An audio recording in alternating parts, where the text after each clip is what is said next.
Ho ho ho! Hi everybody! So, it was a cold November night in Skurkokli, and Ogre Mage Chief Carrigan Frosthide was eating next to his bonfire. While he ate, an activity so common for an ogre, days passed, and he wondered as November turned into December, will Santa Claus come this year? And if he does, where does he come from? And how does he taste like? So Carrigan gathered the least dumb shamans of his settled horde, and then he gathered his fattest warriors, stepped outside of his den, leaving his warm bonfire. He ran in front of his horde and screamed at them to follow him. And so they went to ask Chief Pog Trunkbasher, "Where is Santa?" Pog knew nothing, and he was stupid anyway, so he was humiliated and his den plundered. Stupid Pog. Then Carrigan went to ask Chief Jugra Ironclaw. He didn't know either, so he took his lands and plundered his den as well. Stupid Jugra. Then he went to ask Chief Tug Greyfist. "Chief Tug Greyfist, where is Santa Claus from?" Chief Tug was also stupid. Nobody knew. Everyone is stupid except for Chief Carrigan. He's very smart. He's a mage. Chief Yagrn Skullnasher stomped Chief Trunkbasher. He seems smart. Maybe he knows. Nope, he didn't know either. Stupid too, not smart at all. Tough job. So much work for a bunch of ogres. That makes them hungry, and a hungry ogre is an angry ogre. Unfortunately, they are hungry all the time. So Chief Frosthide went to ask Chief Oshkagma Narg Chainlord of Ashkejardon. This time, it would be different. Chief Narg is friend with Chief Ziltag of Magarma. Magarma is the big home of the ogres who eat stuff in the Ogre Hills over there. They are the bestest and smartest, so they should know. They eat their meat directly from the source. They don't even cook it first. That's how clever they are. What a disappointment it was to find out that they didn't know either. Nobody knows. Maybe they're not stupid. Maybe Chief Carrigan is the stupid one. How strange. Well, at least he's strong. Neither of the steel grinders of Olkajuk didn't know, nor the stonehearts of Kvakolba. Anyway, it was a disappointing campaign. And with this disappointment, after asking almost all the other ogres, Chief Carrigan Frosthide went home to Levilkar, sadly eating all of the animals he could find along the way. When he reached his den, some fat Frosthide ogres greeted him with a celebration feast. "Our chief, we now eat in all the lands of the Ogre Hills, hooray! We are Skurkokli now, no more separate tribes, but one clan of ogres." What? Really? Wow, Chief Carrigan smart. As a celebration, he went and stomped the strong rocks of Iltkerd, just for fun, and ate all their food. Hehe, stupid Iltkerd. To nobody's surprise, they didn't know where Santa was either, but at least Skurkokli had a serious mission tree now, so they had the idea to maybe go north in the wilderness, and look there. The Skurkokli horde government gathered the courage and minimal motivation to stop staying settled and move out into unsettled lands. Now the tribes were truly gone as a political power, for whatever that means in ogre society. Only ogre magi were entitled to request privileges and make decisions. After all, they are the smartest. And they decided to go north. With extra energy comes more hunger, so any lands that were not fully integrated could be feasted on and razed to the ground for the benefit of the horde. The vision was to reach Ensmitlenmoa, a province deep in the wooded lands of Ilmöitsa, but with a great and beautiful clearing. The unstupid shamans said that it would be the bestest place for a new capital of the Fathide ogres and the great Skurkokli. Huadairvel would be renamed to The Bite, or In Nakbit, in Fathide speech. It would be the first bite in the larger upcoming feast, or that was the dream. Slowly, the ogres would clear the lands and build a small settlement. Halfway through their work, they encountered the wild horsey men of Northern Wind, who decided to squat in the clearing at Ensmitlenmoa. Bad idea, horsies. They were asked repeatedly if they know where Santa Claus was, but they couldn't respond while they were clobbered to death with huge tree branches. If a centaur screams in the forest and there's nobody there to hear them, do they make a sound? Questions. The human name of the new province was discarded and renamed to Skurkokli. It was now truly an ogre capital, with great wooden walls and a massive arena where warriors would train for battle, which was quite new for the lazy lumbering beasts. Many moved north to the new capital from the hills and left them fairly unpopulated. Life in the new ogre camp in the glade was good. For ogres, I mean. For every other living being, it was quite a terrible place to try and survive. The ogres would indiscriminately hunt whatever beast they could find and would feast on anything and everything next to their tents. One day though, things went from gross to worse, when a great beast of an ogre emerged from the wild northern forests, and with him a hungering madness. A miasma-spewing ogre that has sent even the most reserved Fathides into a feeding frenzy. Rancor Bloodtooth, an unnatural creature who stands as tall as a troll and who possesses a single black, upward curving horn jutting from the center of his forehead. He came to challenge the warlords of the Skurkokli tribes. The first to fall were the leaders of the Trunk Basher, Iron Claw, Skull Gnasher, and Grey Fist. One by one they were killed. Their tribesmen were confiscated and driven into a bloodlust by Rancor's terrible madness that exuded off him.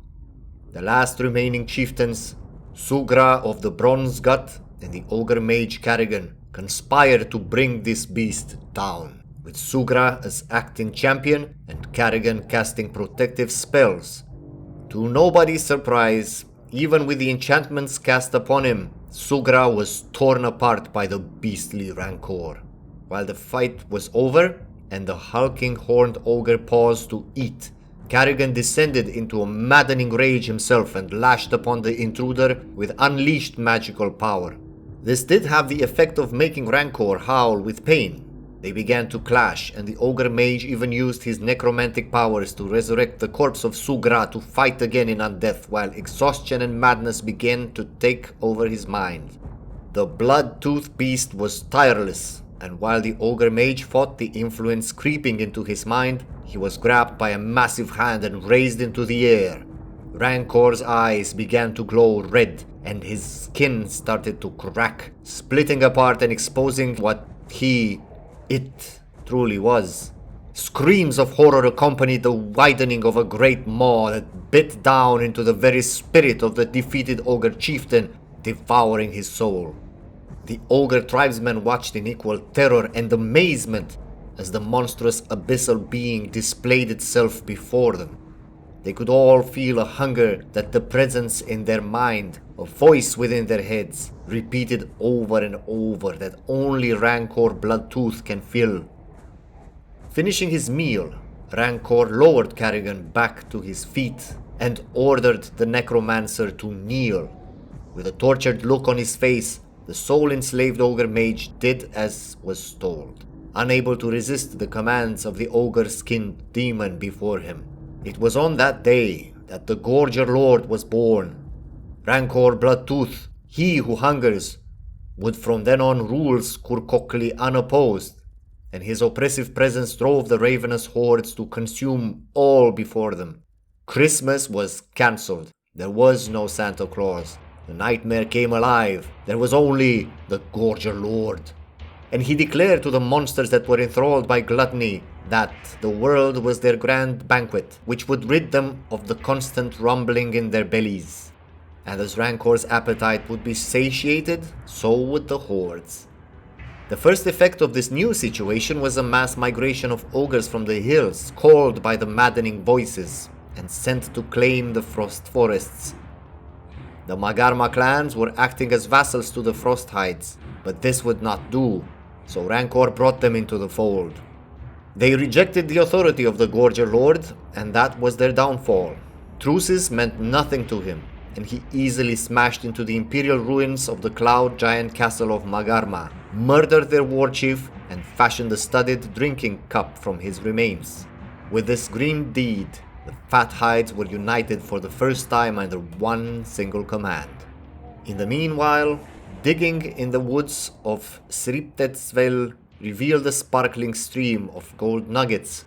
The first band of hunters that discovered this rich gold deposits disappeared, all but one flatulent ogre, known by the name of Gaseous of Clan Greyfist, returned to Skurkokli to report the findings. The Gorger Lord did not need gold and trinkets, but they would be useful to equip his army.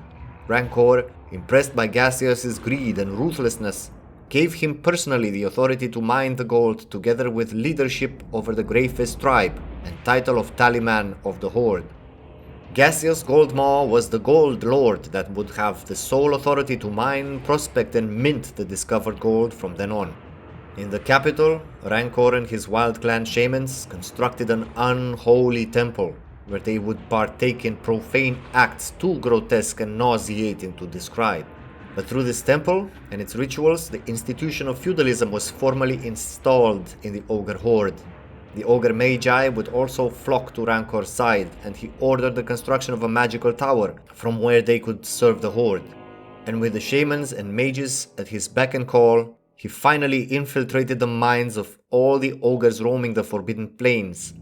Not one was spared from he who hungers, and nobody would ever question his supreme word. The old clans were no more, and the lazy Fathides were gone with them. They were now Bloodtooth ogres, and they would feast. The Ogre Horde became a great devouring horde, and the world's darkest nightmares would soon become their reality. To the west were the lands of Cannor, rich in food and resources. They would allow the ogres to sustain themselves indefinitely.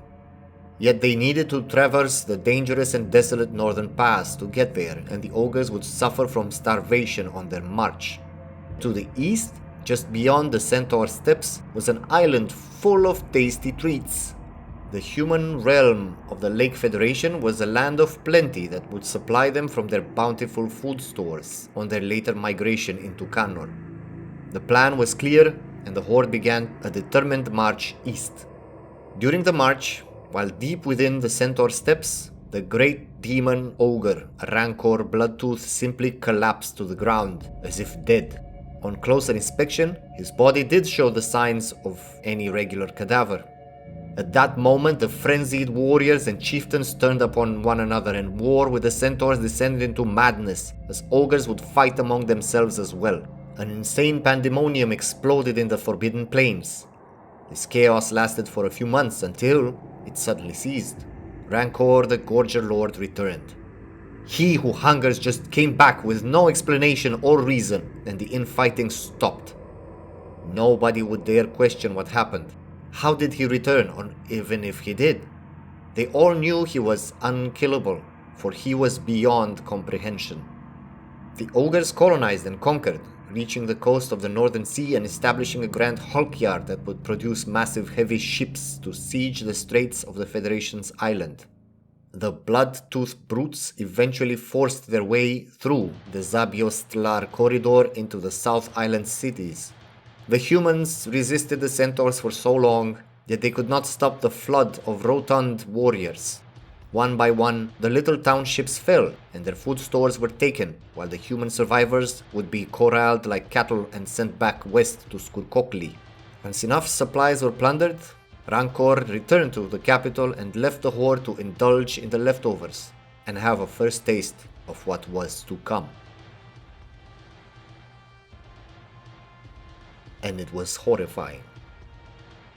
All of the lands east of the Ogre Hills were devoured.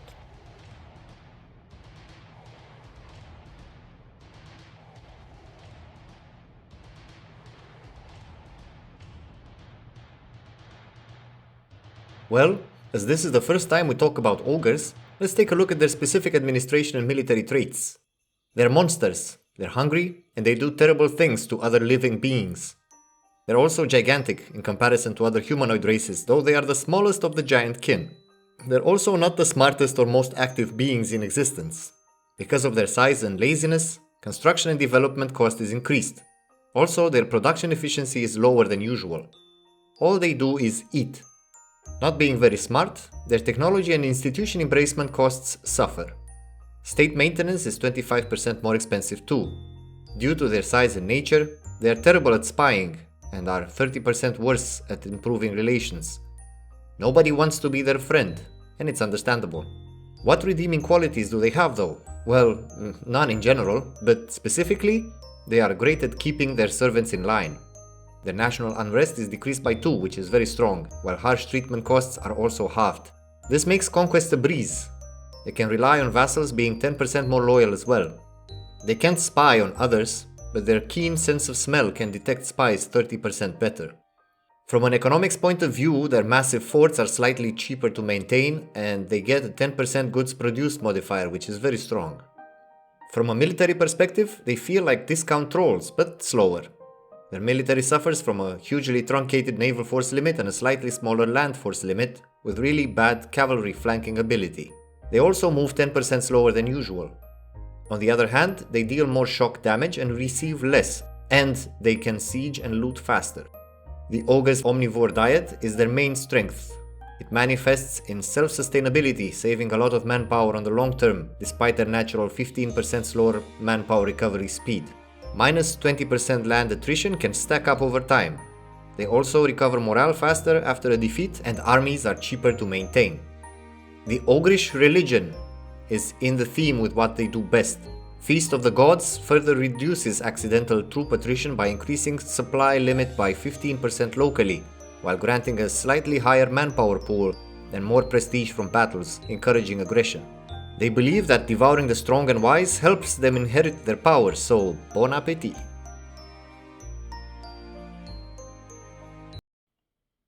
The Bloodtooth horde marched west over the bodies of the grey orcs of Grombar. The orcs were very chewy and not a favorite meal of the ogres, but the spoils from the Federation helped to fend off starvation. The aim was the famous land of Escan and their grand ruined capital at Castonath. During their long march west, the horde encountered some dwarven and goblin bands squatting around the Serpent's Veil. They were hunted down and consumed, devastating a large portion of the Serpent's Spine. The prisoner colony at Krakdumvror suffered the same fate as their brave and handsome colonists met the ogres. They unfortunately stood no chance, and their metal, being unedible, could be used to reinforce the gigantic clubs that the horde so savagely employed. Escan was a land in turmoil, and when the ogres reached its borders, it was already overrun by many green orc tribes.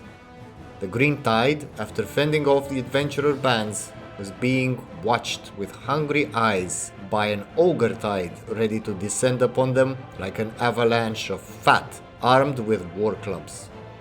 The more they conquered, the more land was allocated to the many former ogre clans. The Frosthide shamans, for example, received the province of Giant's Wood, south and far enough from the haunted tower of Balveroren. The province around the Balveroren tower became the headquarters of the fleet, and would be the home port of the ogrish hulks that were used to terrorize the Federation decades prior. More and more of Escan was conquered. Whatever was not devoured was sent to work in the mines. Most of the slaves ended up being orcs, of course. The worst of them was the newly installed mint and gold mine immediately south of Castonath, where Gold Lord Cassius, Clan Borrower, Wyvern Smasher, Wall Breaker, Vault Master Gold Maw, the surprisingly smelly, and his Grey Fist tribe migrated their greedy and disgusting headquarters. With a new capital in the heart of the world, the ogres resettled en masse from the desolate Forbidden Steppes into the new ogre realm, abandoning their original home forever. The horde was here to stay, and they were hungrier than ever. After Grombar was completely and utterly smashed to bits, the ogres met the northern reavers. Their boats and raiding parties would stand no chance against the flatulent foes. The reavers were smashed with ease, and their little ports destroyed. The kingdom of Gaved also came into Gerudia from the south. Big mistake. Gaved ended up being humiliated in turn. The Alenics were for dinner. Once all Gerudia was conquered, it was promptly devoured.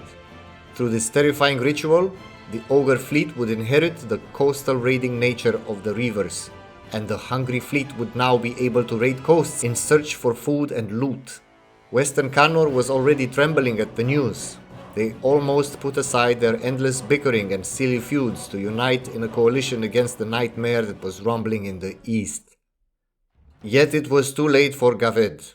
and as soon as the Allen was trampled underfoot by the ogres, and Rancor Bloodtooth stepped into the dirty river for the first time, he declared in a thundering roar that an ogre tide will come down from the Hellenic reach and roll itself over all of Cannor, not to wash away but to devour everything. 100 years of unthinkable horrors and unmitigating devastation would follow the monstrous roar.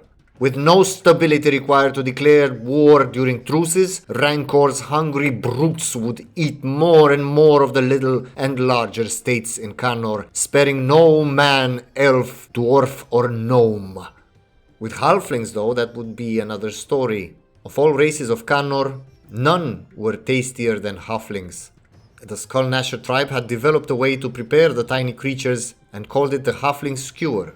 3 fried halflings on a stick became famous all over the ogre realm. The city formerly known as Viswall became a great bakery where many ogres would come to stuff their maws. This treat became so popular that eating the tiny folk to extinction became a real concern, so farming estates were constructed for the scrumptious little morsels. The Ironclaw tribe made Vexkeep their new home.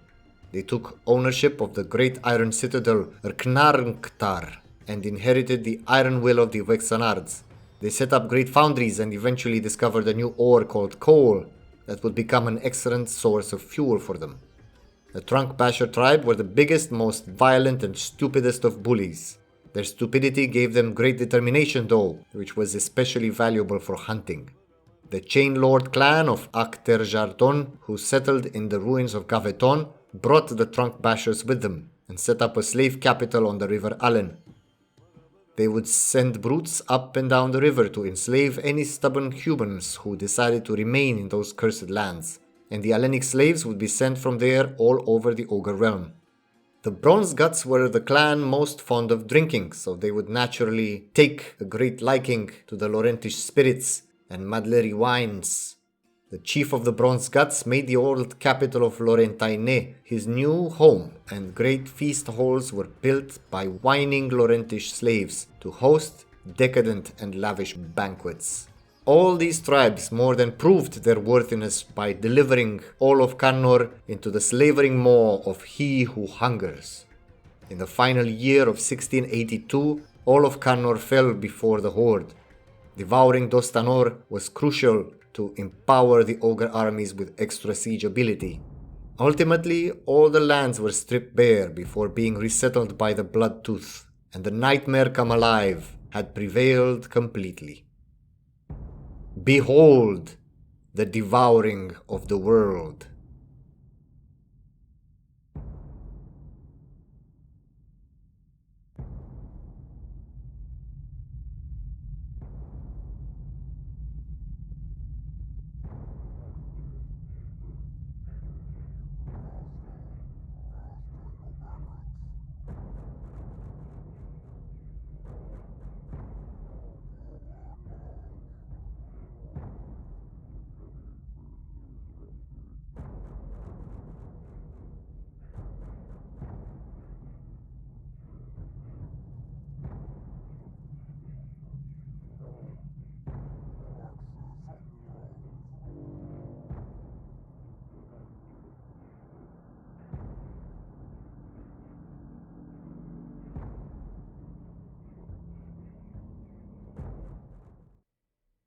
Wow, that took a sharp turn.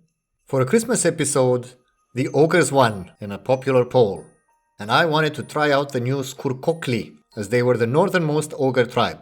Little did I know that they were such an apocalyptic tag. It was a great surprise, and I apologize for the grim darkness of this episode, released in such a festive period. I didn't expect it myself. I skipped many details of the campaign, but man, there's just so much going on here. I was caught a bit off guard at first, not fully utilizing the first bonus to declare wars regardless of truces. I should have used that to conquer the whole Federation Island.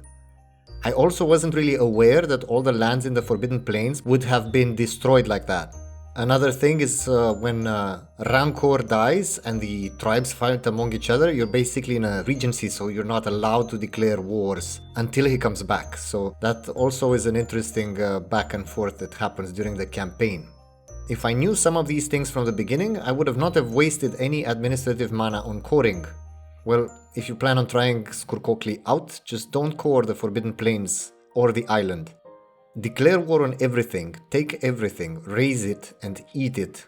This will prevent random Federation tags to enable and or enter coalitions later down the line. Also, don't fully core all of your main lands, that's another trap. When you eat certain regions, the development is moved to your heartlands and that kills government capacity. Mid to late game, you will have so much mana from raising that you won't know what to do with, so you can fine-tune your government capacity usage after setting yourself up in Escan. Eating different regions to gain their powers is also very neat. The devastation you leave after a feast does prevent anyone else from colonizing in the area, but the effect is not permanent, so whoever will be left alive will then slowly settle back in eventually. After clicking the final mission, I was left laughing in shock for a good 2 minutes. It's delicious and it will break your game thanks to the absurd levels of development you will get. I think this is the most disturbing and evil tag I have ever played with. I feel that Skurkokli is worse than the Black Domain itself. A grotesque, chaotic, evil apocalypse of monsters. And a very well done one at that. So with this, I will let you go and wish you all a happy holiday season, whether you celebrate anything or not. Everyone deserves a bit of time off, whether it is festive or just quiet. I wish all the best and warmest thank yous to all the Patreons and YouTube members. You are all great. A happy new year and see you all in 2023.